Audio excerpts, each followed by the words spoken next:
إن الحمد لله نحمده ونستعينه ونستغفره ونعوذ بالله من شرور أنفسنا ومن سيئات أعمالنا من يهده الله فلا مضل له ومن يضلل فلا هادي له وأشهد أن لا إله إلا الله وحده لا شريك له وأشهد أن محمدًا عبده ورسوله يا أيها الذين آمنوا اتقوا الله حق تقاته ولا تموتن إلا وأنتم مسلمون يا أيها الناس اتقوا ربكم الذي خلقكم من نفس واحدة وخلق منها زوجها وبث منهما رجالا كثيرا ونساء واتقوا الله الذي تساءلون به والأرحام إن الله كان عليكم رقيبا يا أيها الذين آمنوا اتقوا الله وقولوا قولا سديدا يصلح لكم أعمالكم ويغفر لكم ذنوبكم ومن يطع الله ورسوله فقد فاز فوزا عظيما أما بعد فإن خير الحديث كتاب الله وخير الهدي هدي محمد صلى الله عليه وسلم وشر الأمور محدثاتها وكل محدثة بدعة وكل بدعة ضلالة وكل ضلالة في النار. أعوذ بالله السميع العليم من الشيطان الرجيم من همزه ونفخه ونفثه. بسم الله الرحمن الرحيم. يوم تبيض وجوه وتسود وجوه فأما الذين اسودت وجوههم أكفرتم بعد إيمانكم فذوقوا العذاب بما كنتم تكفرون وأما الذين ابيضت وجوههم ففي رحمة الله هم فيها خالدون. حاضرین جمعہ اور پردہ نشین خواتین اسلام، خطبہ مسنونہ کے بعد سورہ آل عمران کی 2 آیتیں آپ کے سامنے پڑھی گئیں. وقت اور حالات کی مناسبت سے بدعات و خرافات کا ایک سلسلہ ہمارے اس دور میں چلا آ رہا ہے، اور ہمارے اس ایریے میں بھی بہت ساری بدعات و خرافات، اور جس مہینے میں ہم چل رہے ہیں اور جس ہفتے میں ہم چل رہے ہیں، اسی ہفتے میں ایک رات آنے والی 15 شعبان جسے کہا جاتا ہے شب برات، یہ سب چیزوں کی آج میں آپ کے سامنے اپنے مختصر وقت میں حقیقت بیان کرنے کی کوشش کروں گا. اس لیے میں نے سورہ آل عمران کی 2 آیتیں آپ کے سامنے پڑھی. آپ ترجمے کو اچھی طرح سمجھ لیں، آپ نے عنوان کو سمجھ لیا. اللہ رب العالمین نے کہا یوم تبیض وجوہ وتسود وجوہ، کل قیامت کے دن ایسا عالم ہوگا کہ کچھ لوگوں کے چہرے چمک رہے ہوں گے اور کچھ لوگوں کے چہرے سیاہ پڑ جائیں گے. فَأَمَّا الَّذِينَ اسْوَدَّتْ وُجُوهُهُمْ، جن کے چہرے سیاہ ہو جائیں گے، کالے پڑے ہوئے ہوں گے، اکفرتم بعد ایمانکم فذوقوا العذاب بما کنتم تکفرون، ان سے کہا جائے گا کیا تم ایمان لانے کے بعد کفر میں داخل ہو گئے؟ تب تو تمہیں عذاب کو چکھنا چاہیے. اللہ رب العالمین کے عذاب کو تم ہمیشہ ہمیشہ چکھتے رہو، اس لیے کہ تم ایمان لانے کے بعد کلمہ طیبہ، کلمہ توحید کو اختیار کرنے کے بعد تم نے اللہ کے ساتھ کفر کیا، اللہ کے ساتھ شرک کیا، اللہ کے ساتھ معصیت کے کام کیے. اللہ تعالیٰ کہے گا فذوقوا العذاب بما کنتم تکفرون واما الذین ابیضت وجوہہم ففی رحمت اللہ ہم فیہا خالدون. اور جو نیک لوگ ہوں گے، اللہ رب العالمین ان سے کہے گا کہ اللہ تعالیٰ کی رحمتیں تمہارے ساتھ ہیں اور تمہارے ساتھ ہمیشہ ہمیشہ اللہ تعالیٰ کی رحمت ہوگی. حاضرین، دونوں آیتیں آپ نے سمجھ لی. دونوں آیتوں کی تفسیر آپ سمجھیں. امام ابن کثیر رحمۃ اللہ علیہ نے اور بہت سارے دوسرے مفسرین نے یہ بتایا کہ کون لوگ ہوں گے جن کے چہرے کل قیامت کے دن چمک رہے ہوں گے، اور کون لوگ ہوں گے جن کے چہرے سیاہ پڑ جائیں گے، کالے ہو جائیں گے کل قیامت کے دن. تو اللہ رب العالمین کی ان آیتوں کو رکھ کر کے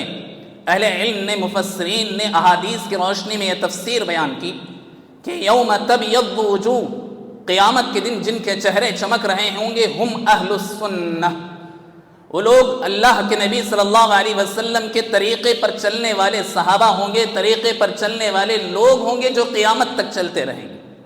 اللہ کے نبی صلی اللہ علیہ وسلم کے صحیح راستے پر چلنے والے لوگوں کو اللہ رب العالمین یہ خوشخبری دے رہا ہے کہ کل قیامت کے دن تمہارے چہرے چمک رہے ہوں گے. اور دوسرے لوگ کون ہوں گے جن کے چہرے سیاہ پڑ جائیں گے، کالے ہو جائیں گے؟ اللہ رب العالمین کے اس قول کو احادیث کی روشنی میں دیکھیں تو ہم اہل البدعہ، وہ لوگ بدعتی ہوں گے، خرافی ہوں گے، مشرک ہوں گے. اللہ کے نبی صلی اللہ علیہ وسلم کی احادیث کی روشنی میں اگر ہم دیکھیں تو جتنے بھی بدعاتی ہیں، خرافی ہیں، جتنے بھی شرک و بدعات کے کام کرنے والے ہیں، کل قیامت کے دن ان کے چہرے کالے پڑے ہوں گے، ان کے چہروں پر سیاہی ہوگی، ان کے چہرے شرمندگی سے جھکے ہوئے ہوں گے۔ ہم اہل البدع، جو اللہ کے نبی صلی اللہ علیہ وسلم کے راستے سے ہٹے ہوئے ہوں گے۔ حاضرین، ایک بات اب آپ یہاں سمجھ لیں کہ اللہ رب العالمین نے اس دنیا میں انسان کو پیدا کیا عبادت کے لیے، اور اللہ تعالیٰ نے کہا وَمَا خَلَقْتُ الْجِنَّ وَالْإِنسَ إِلَّا لِيَعْبُدُونِ، ہم نے جنات اور انسان کو صرف اپنی عبادت کے لیے پیدا کیا۔ جب اللہ نے اصل مقصد، پرپز انسان کا کیا ہے اسے بتا دیا کہ ہم نے انسان اور جنات کو عبادت کے لیے پیدا کیا، تو اللہ تعالیٰ نے صرف عبادت بتا کر نہیں چھوڑ دیا، بلکہ اللہ تعالیٰ نے اس کا طریقہ بھی بتایا کہ تمہیں کس طریقے پر عبادت کرنا چاہیے، کیسی عبادت کرنا چاہیے، کیا عبادت کرنا چاہیے، کس وقت عبادت کرنا چاہیے۔ نماز پڑھنا ہے تو تمہیں کیسی نماز پڑھنا ہوگا، وضو کرنا ہو تو تمہیں کیسا وضو کرنا ہوگا، ذکر کرنا ہو تو تمہیں کیسا ذکر کرنا ہوگا، زکوٰۃ دینا ہو تو کس طریقے سے تمہیں زکوٰۃ دینی ہوگی، حج کرنا ہے تو اس کا طریقہ کیا ہونا چاہیے۔ یہ سب چیزیں اللہ تعالیٰ نے ہر نبی کو پریکٹیکل انداز میں بتانے کے لیے اللہ تعالیٰ نے رسولوں کو بھیجا۔ اب اس کے بعد اللہ تعالیٰ نے ایک ڈیسیژن لیا، ایک فیصلہ اللہ تعالیٰ نے کیا اور کہا کہ تمہاری عبادتیں اگر رسول کے طریقے پر ہوں گی تو قبول ہوں گی، ورنہ انسان تو بہت سارے لوگ عبادتیں کریں گے، لیکن یہی لوگ ہوں گے جو کل قیامت کے دن جن کے چہرے سیاہ ہوں گے، اس لیے کہ ان کا طریقہ اللہ کے نبی صلی اللہ علیہ وسلم کا طریقہ نہیں ہوگا۔ اب اللہ کے نبی صلی اللہ علیہ وسلم کے طریقے پر کون ہوں گے؟ یہی لوگوں کو اللہ رب العالمین نے کہا وَمَا آتَاكُمُ الرَّسُولُ فَخُذُوهُ وَمَا نَهَاكُمْ عَنْهُ فَانْتَهُوا۔ اللہ تعالیٰ نے فیصلہ کرتے ہوئے کہا جو نبی تمہیں دیں، رسول تمہیں دیں، اس کو لے لو، اور جس سے منع کریں اس سے رک جاؤ۔ جو کام اللہ اور اس کے رسول نے تمہیں نہیں بتایا اس کو کرنے کی کوشش نہ کرنا، اور جس کام کو اللہ تعالیٰ نے بتایا اسی کام کو کرنے کی کوشش کرنا۔ اللہ رب العالمین نے عبادت بھی بتائی اور طریقہ بھی بتایا، تو جو آدمی عبادت کرتا اور طریقہ اللہ کے نبی کا نہ ہو تو پھر یہی لوگ اہل البدع ہیں، اہل الخرافات ہیں، خرافی ہیں، یہی لوگ مشرک ہیں، یہی لوگوں کے بارے میں اللہ تعالیٰ نے بات بیان کی۔ تو حاضرین، شیطان انسان کا ازلی دشمن ہے، شیطان انسان کا ہمیشہ سے دشمن ہے۔ ہمیشہ وہ یہ چاہتا ہے کہ اللہ تعالیٰ کی عبادت سے لوگوں کو گمراہ کرے، ہر دور میں۔ ایسا نہیں کہ صرف اللہ کے نبی صلی اللہ علیہ وسلم کے دور میں شیطان نے یہ تہیہ کیا ہو، نہیں، آدم علیہ السلام کے زمانے سے، بلکہ جنت سے جب سے نکالا گیا تب سے اس نے یہی کہا کہ اے اللہ میں تیرے بندوں کو گمراہ کروں گا، اور ہر دور میں گمراہ کرتے ہوئے وہ کامیابی حاصل کرتا رہا، لیکن حقیقت میں کامیابی اللہ رب العالمین کی کامیابی ہوگی۔ لیکن اس نے بات کہی کہ میں دو راستوں سے، عام طور پر شیطان جو انسان کو گمراہ کرتا ہے، یاد رکھیں، آپ زندگی بھر یاد رکھیں، اپنے رشتہ داروں کو، اپنے دوست و احباب کو، اپنے جاننے پہچاننے والوں کو ضرور بتائیں کہ شیطان عام طور پر دو راستوں سے گمراہ کرتا ہے اللہ کے بندوں۔ ایک راستہ شہوات کا ہے، خواہشات نفس، جس سے انسان اس کے نفس کی سنتا ہے، اپنے دل کی سنتا ہے، کسی کی نہیں سنتا، اور دراصل انسان کو شیطان اس راستے سے گمراہ کرتا ہے اور راستے سے گمراہ کرنے میں کامیاب ہو جاتا ہے۔ لیکن بہت سارے لوگ ہیں جو دیندار بنے رہتے ہیں، اللہ کا ڈر ان کے اندر رہتا ہے، جس کی وجہ سے اس راستے سے وہ گمراہ نہیں ہوتے، تو ان کے لیے دوسرا راستہ اختیار کرتا ہے، دوسرا جو ہے حملہ وہ کرتا ہے، وہ راستہ ہے نیکی کا راستہ۔ نیکی کے راستے سے شیطان انسان کو گمراہ کرتا ہے۔ شیطان انسان کو نیکی کے راستے میں گمراہ کرتے ہوئے اللہ تعالیٰ سے اس نے وعدہ کیا کہ اے اللہ تو مجھے قیامت تک مہلت دینا، تو مجھے مہلت دینا، قیامت تک تیرے بندوں کو میں گمراہ کرتا رہوں گا۔ اور اللہ رب العالمین نے اسے اجازت دے دی، پرمیشن دے دی۔ اس نے ایک بڑی اہم بات کہی، اسے یاد رکھیں، یہی ہمارا عنوان ہے۔ اس نے کہا ثم لأقعدن لهم صراطك المستقیم، میں تیرے سیدھے راستے میں بیٹھ کر لوگوں کو گمراہ کروں گا۔ ایسا نہیں کہ میں دوسرا راستہ اختیار کر کے لوگوں کو گمراہ کروں گا، نہیں، بلکہ تیرے راستے میں بیٹھ کر، دین کے راستے سے، نیکی کے راستے سے میں لوگوں کو گمراہ کروں گا۔ شیطان نے بات کہی اور اللہ رب العالمین نے نبی صلی اللہ علیہ وسلم کے ذریعے سے انسانوں کو آگاہ کیا اور کہا وَأَنَّ هَذَا صِرَاطِي مُسْتَقِيمًا فَاتَّبِعُوهُ وَلَا تَتَّبِعُوا السُّبُلَ۔ لوگو، شیطان بہت سارے راستوں پر بیٹھ کر، نیکی کے راستے پر بیٹھ کر تمہیں گمراہ کرنے کی کوشش کر رہا ہے، اس لیے تم نیکی کے راستے سمجھ کر دوسرے راستوں میں داخل نہ ہونا، بلکہ وَأَنَّ هَذَا صِرَاطِي مُسْتَقِيمًا، یہی ایک ہی سیدھا راستہ ہے اور یہی راستہ تمہیں جنت تک پہنچائے گا، اور اگر تم اللہ کے نبی سے سچی محبت کرتے ہو تو اسی راستے پر چلو۔ اللہ کے نبی صلی اللہ علیہ وسلم ایک مرتبہ قبرستان میں بیٹھے ہوئے تھے، دیکھا کہ ابھی قبر بن رہی ہے، صحابہ اکرام قبر بنا رہے ہیں، اللہ کے نبی صلی اللہ علیہ وسلم بیٹھ گئے، تو صحابہ اکرام بھی آس پاس میں بیٹھ گئے۔ اللہ کے نبی صلی اللہ علیہ وسلم کے ہاتھ میں ایک کاڑی تھی، ایک لکڑی تھی، چھوٹی سی لکڑی۔ اللہ کے نبی صلی اللہ علیہ وسلم اس کے ذریعے سے زمین کورید رہے تھے، زمین کو کھکیر رہے تھے۔ آپ صلی اللہ علیہ وسلم نے جب دیکھا کہ صحابہ اکرام میرے سامنے بیٹھے ہوئے ہیں، آپ صلی اللہ علیہ وسلم نے ایک سیدھی لکیر کھینچی زمین پر، سیدھی لکیر کھینچی، اور اس کے آس پاس بہت ساری لکیریں کھینچی اللہ کے نبی صلی اللہ علیہ وسلم نے، اور کہا کہ لوگوں، میرے صحابہ یہ بات سن لو کہ یہی سیدھا راستہ ہے، میرا راستہ جو جنت کی طرف تمہیں لے جائے گی، اور بہت سارے راستے تمہیں بظاہر نیکی کے راستے دکھائی دیں گے، لیکن حقیقت میں یہ میرا راستہ نہیں ہے، اور میں نے جس راستے پر نہیں چلا اس کی طرف چلنے کی کوشش نہ کرنا، چاہے وہ تمہیں دین کا کتنا ہی اچھا راستہ نظر آنے لگے، لیکن حقیقت میں وہ دین کا راستہ نہیں، وہ گمراہی کا راستہ ہے، تمہیں یہ بات سمجھنا ہوگا، اللہ کے نبی صلی اللہ علیہ وسلم نے فرمایا۔ اور اسی لیے اللہ تعالیٰ نے کہا قل ان کنتم تحبون اللہ فاتبعونی، اے نبی یہ لوگ دین کے نام پر بہت سارے غلط کام کر رہے ہیں، نبی کی محبت کے نام پر بہت سارے غلط کام کر رہے ہیں۔ آپ دیکھیں جتنے بھی لوگ بدعات و خرافات کرتے ہیں، یہ نبی کی محبت میں، سلف کی محبت میں، نیک لوگوں کی محبت میں ہی کام کرتے آپ کو نظر آئیں گے۔ اللہ تعالیٰ نے فیصلہ سناتے ہوئے کہا قل ان کنتم تحبون اللہ فاتبعونی، آپ ان سے کہیے کہ اگر یہ اللہ تعالیٰ سے سچی محبت کرنا چاہتے ہیں تو نبی کے راستے پر چلیں، نبی نے جن کاموں کو کرنے کا حکم دیا اسے کریں، جن کاموں سے کرنے سے اللہ رب العالمین نے روکا ہے، نبی نے روکا ہے، اس کام سے رک جائیں، یہی اصل محبت ہے، یہی اصل سیدھا راستہ ہے۔ ان کو یہ بات سمجھا دیں، اللہ کے نبی صلی اللہ علیہ وسلم کو اللہ تعالیٰ نے یہ بات کہی۔ تو حاضرین، خلاصہ یہی ہے کہ جس راستے پر انسان چل رہا ہے، اگر یہ راستہ اللہ رب العالمین کا راستہ اور نبی کا راستہ ہے تو وہ کامیاب ہے، اور اگر اللہ اور اس کے رسول کا راستہ نہیں ہے تو یقیناً وہ بہت ہی بدبخت انسان۔ اور ایک بات اچھی طرح آپ یاد رکھ لیں،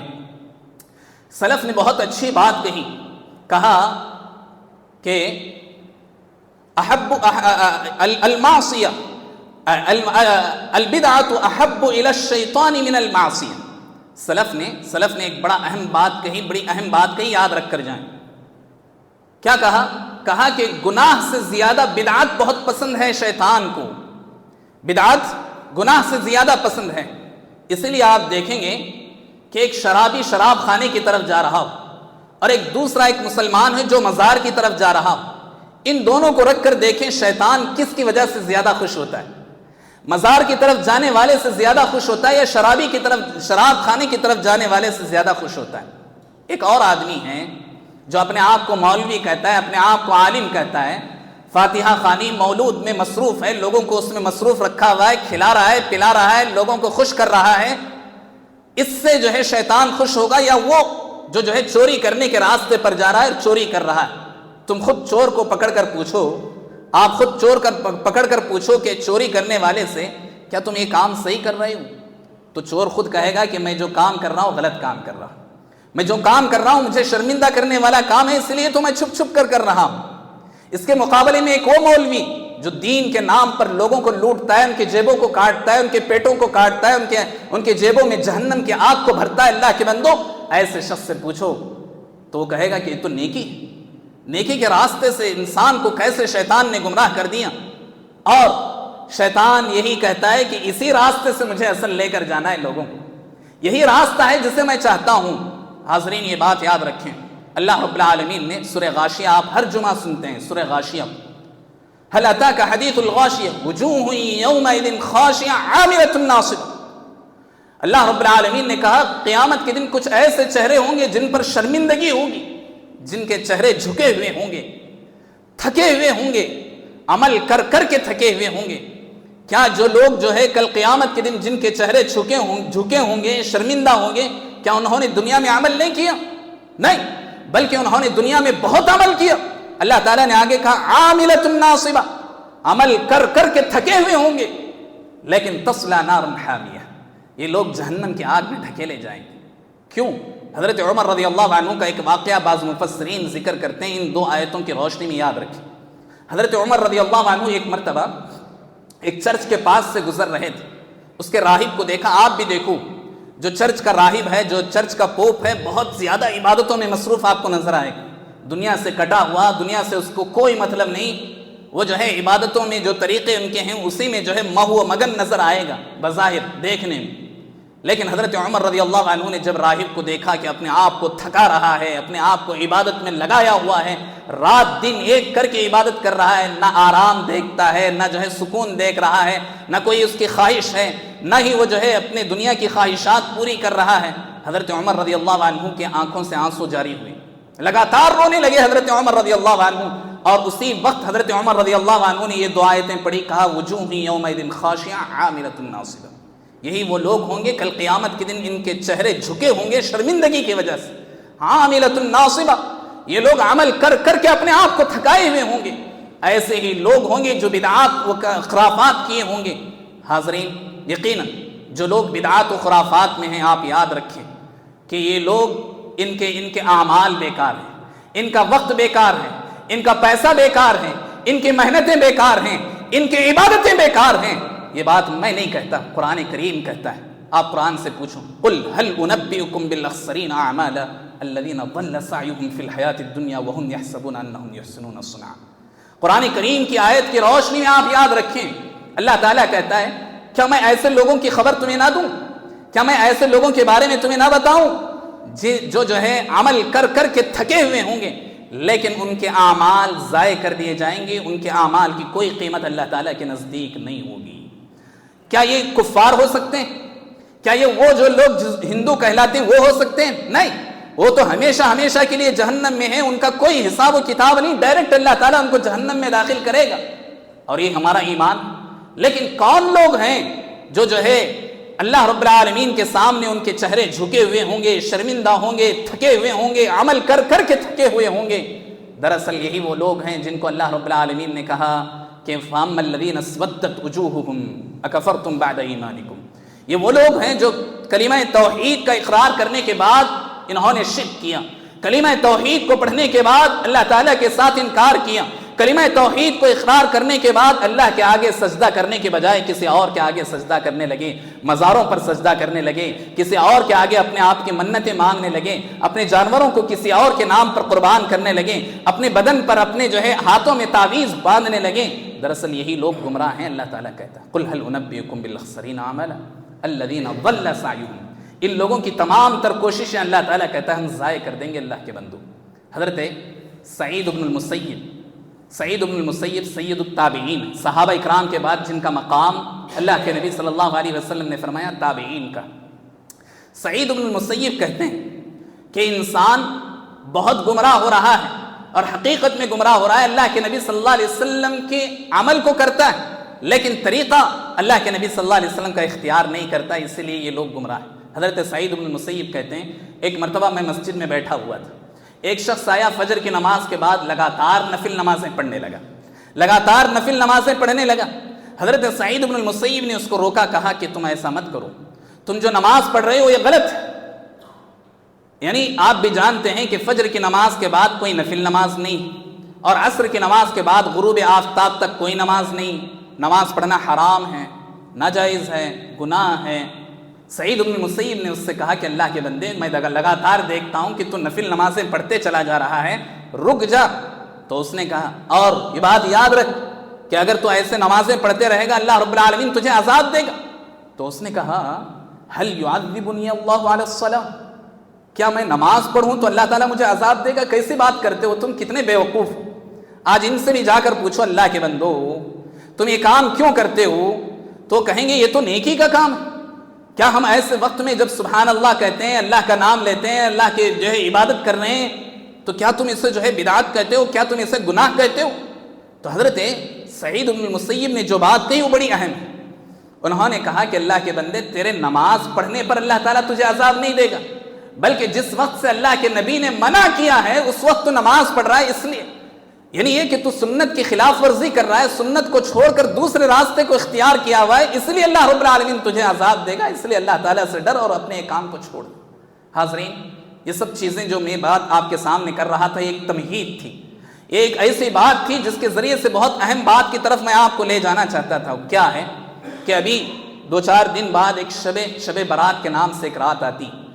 لوگ اس کو اتنا زیادہ عبادت سمجھ بیٹھے ہیں کہ ہماری وہ نسل جو توحید میں بھی ہے ان کو بھی شک شروع ہونے لگتا ہے، ڈاؤٹ ہونے لگتا ہے کہ ہمیں بھی اس رات میں عبادت کرنا چاہیے، ہمیں بھی اس رات میں تہجد پڑھنا چاہیے، ہمیں بھی اس رات کو اللہ کی عبادت میں گزارنا چاہیے، یہ سمجھنے لگے۔ دراصل ان کو یہ بات معلوم ہونا چاہیے کہ شب برات جس کو جو ہے 15 شعبان کے رات جو لوگ جاگتے ہیں، بات آپ پہلے سے دیکھتے جائیں جو میں نے خطبے میں آپ کو شروع سے لے کر کہی، اور آپ یہ بات بھی یاد رکھیں کہ اس رات میں کوئی غلط عمل نہیں کیا جاتا، جو بھی اعمال کیے جاتے ہیں نیکی کے کام کیے جاتے ہیں، لیکن طریقہ غلط ہے۔ یہ بات یاد رکھیں، طریقہ اگر غلط ہو تو وہ جو ہے ریجیکٹ کر دیا جائے گا۔ آپ جتنے بھی بدعات کے کام ہیں، یا تو وہ اللہ کے نبی صلی اللہ علیہ وسلم نے نہ کیا ہو ایسا کام کرتے آپ کو دکھائی دیں گے، یا بہت سارے لوگ وہی کام کریں گے جو اللہ کے نبی صلی اللہ علیہ وسلم نے کیا، لیکن اس کا وقت بدل دیں گے، جگہ بدل دیں گے، اس کی شکل کو تبدیل کر کے عمل کریں گے، ایسا کام بھی ریجیکٹ کر دیا جائے گا۔ کل قیامت کے دن ایسے لوگوں کے چہرے اور ان کے ہاتھ، ان کے پیر چمک رہے ہوں گے۔ آپ جانتے ہیں اللہ کے نبی صلی اللہ علیہ وسلم نے سے صحابہ اکرام نے کہا، اللہ کے نبی کل قیامت کے دن 1 لاکھ سے زیادہ انبیاء علیہ السلام ہوں گے، ان کی سب کی امتیں ہوں گی، جیسے آپ کی امت ہے ویسے ان کی بھی امتیں ہوں گی۔ اے اللہ کے نبی آپ اپنی امت کو کیسے پہچانیں گے؟ آپ اپنی امت کے لوگوں کو کیسے پہچانیں گے؟ اللہ کے نبی صلی اللہ علیہ وسلم نے فرمایا غرم محجلین، ان کے جو پارٹس آف وضو ہوں گے وہ چمک رہے ہوں گے، ان کو دیکھ کر میں پہچان لوں گا کہ یہ میری امتی ہیں،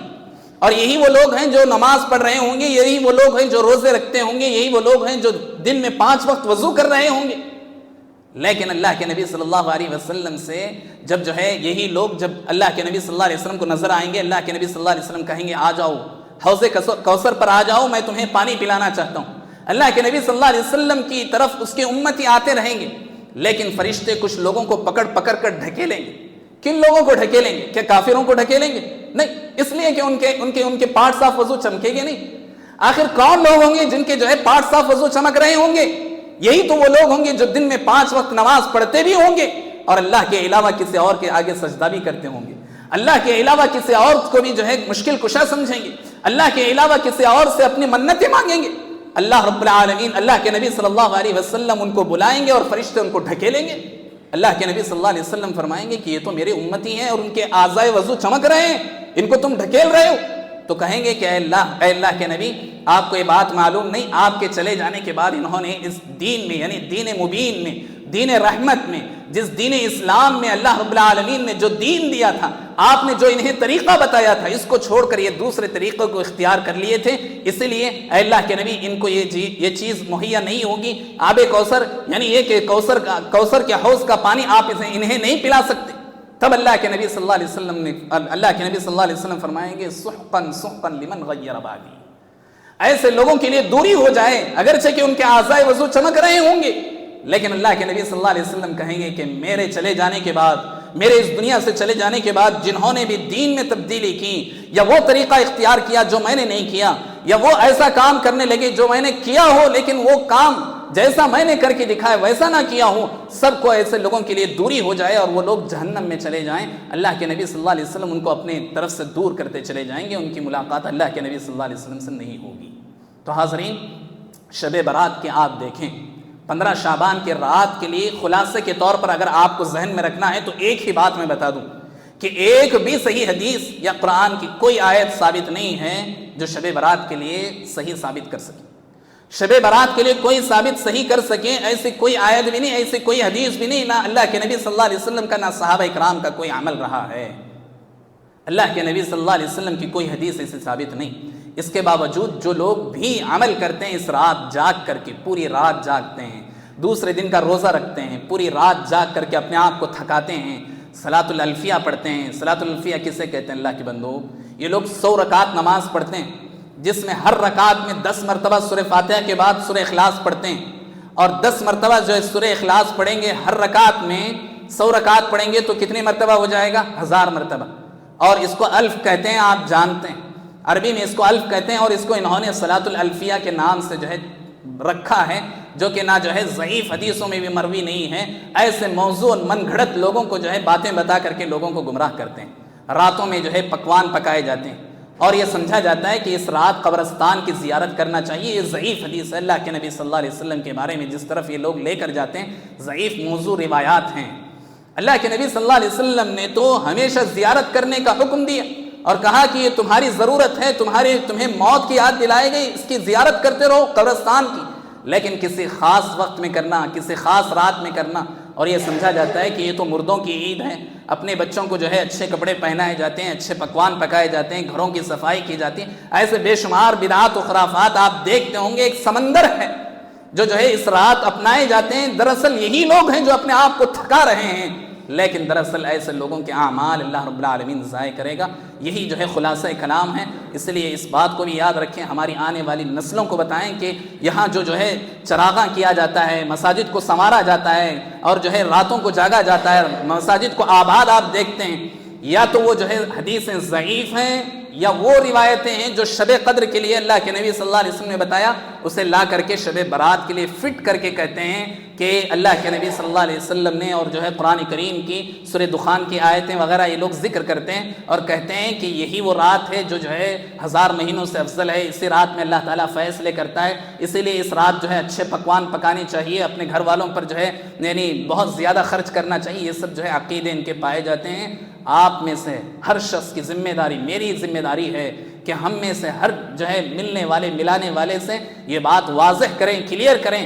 کہ اس کی کوئی حقیقت نہیں ہے۔ اللہ رب العالمین کا سب سے پہلے ہمیں شکر ادا کرنا چاہیے کہ اللہ تعالیٰ نے مجھے اور آپ کو ان تمام بدعات و خرافات سے محفوظ رکھا، اور میں بار بار کہتا ہوں کہ یہی سب سے بڑی دولت ہے، توحید کی دولت سب سے عظیم دولت، سب سے بڑی دولت ہے۔ چاہے آپ کے پاس آج روپیے پیسے کروڑوں کے ہوں، لیکن چلے جائیں، آپ غربت میں جو ہے داخل ہو جائیں، پھر بھی آپ کو افسوس کرنے کی ضرورت نہیں، اور اگر جو ہے صحت تھی، صحت ختم ہو گئی، پھر بھی جو ہے افسوس کرنے کی ضرورت نہیں، اس لیے کہ اللہ نے توحید کی جو دولت دی ہے، یہ دولت اتنی عظیم ہے کہ اس دولت کے آگے سب چیزیں پھیکی نظر آئیں گی، پھیکی جو ہے پڑ جانی چاہیے۔ اللہ رب العالمین سب سے پہلے کہنے والے کو، سننے والوں کو اور تمام مسلمانوں کو نیک توفیق عطا فرمائے۔ جو لوگ بھی بدعات و خرافات میں مبتلا ہیں، اللہ تعالیٰ انہیں صحیح راہ دکھائے، صحیح راہ تک ہم جو ہے پہنچانے کے اللہ تعالیٰ ہمیں فکر کرنے کی توفیق عطا فرمائے۔ اللہ تعالیٰ ہم سب کو، ہماری نسلوں کو توحید پر چلنے چلانے کی توفیق عطا فرمائے، توحید پر جینے مرنے کی اللہ تعالیٰ ہمیں توفیق عطا فرمائے۔ اللہ تعالیٰ ہم تمام مسلمانوں میں جو بھی بیمار ہیں، اللہ تعالیٰ انہیں شفا بھی عطا فرمائے۔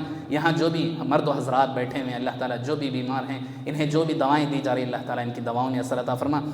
ان کی بیماریوں کو ان کے لیے میزان حسنات میں شمار فرما، ان کے لیے ان کی مغفرت کا ذریعہ بنا۔ جو بھی جہاں بھی ہاسپٹل وغیرہ میں ایڈمٹ ہیں، چاہے وہ فلسطین وغیرہ کے علاقوں میں ہوں، جہاں بھی موحدین ہیں، اللہ جو بھی بیمار ہیں، جس طرح سے بھی پریشان ہیں، ان کی پریشانیوں کو ان کی مغفرت کا ذریعہ بنا۔ اللہ تعالیٰ انہیں صبر جمیل عطا فرما۔ جہاں بھی مسلمان اس دنیا سے چل بسیں، جو بھی رشتہ دار، دوست احباب، ہمارے والدین جو بھی اس دنیا سے چلے گئے، اللہ تعالیٰ انہیں کروٹ کروٹ جنت الفردوس ہمارا ترین مقام نصیب فرما۔ جب تک ہمیں اس دنیا میں رکھ، اسلام اور ایمان پر قائم دائم رکھ، جب ہمارا آخری خاتمہ ہو تو خاتمہ بالخیر عطا فرما۔ امین۔ اقول قولی ھذا واستغفر اللہ لی ولکم ولسائر المسلمین فاستغفروہ انہ هو الغفور الرحیم۔